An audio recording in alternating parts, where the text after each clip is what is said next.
Anand Kumar DSP ACB Rangareddy range.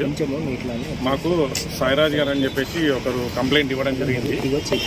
ఏంటంటే ఇక్కడ inspector Venkatesham గారు అని చెప్పేసి సూరారం SHO గారు ఉన్నారు.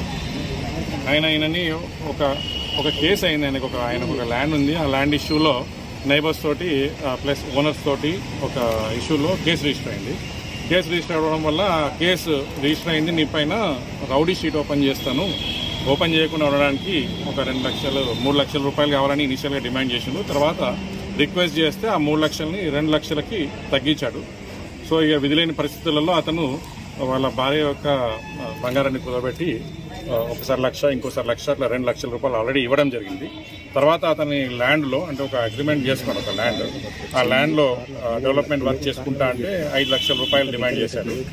అప్పుడు ఆ డబ్బులు మొత్తం ఇచ్చే వరకు నువ్వు డెవలప్మెంట్ వర్క్ చేసుకోవడానికి వీల్లేదని చెప్తే ఆయన రిక్వెస్ట్ చేసి పార్ట్ పేమెంట్ కింద ఈరోజు 1 లక్ష రూపాయలు ఇస్తానని చెప్తే సరే అంటే ఈరోజు 1 లక్ష రూపాయలు ఇస్తున్నప్పుడు రెడ్ హ్యాండెడ్గా పట్టుకోవడం జరిగిందండి.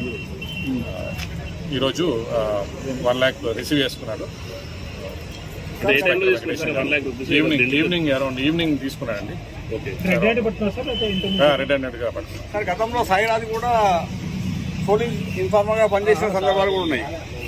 ఆనంద్ గారు చెప్పండి.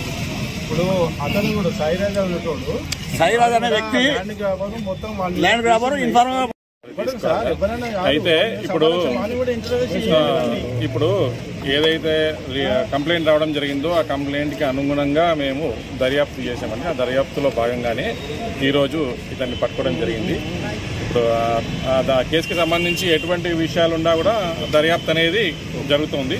ఇన్వెస్టిగేషన్లో ఏది బయటకు వస్తే ఆ విధంగానే ప్రొసీడ్ అవ్వడం జరుగుతుంది.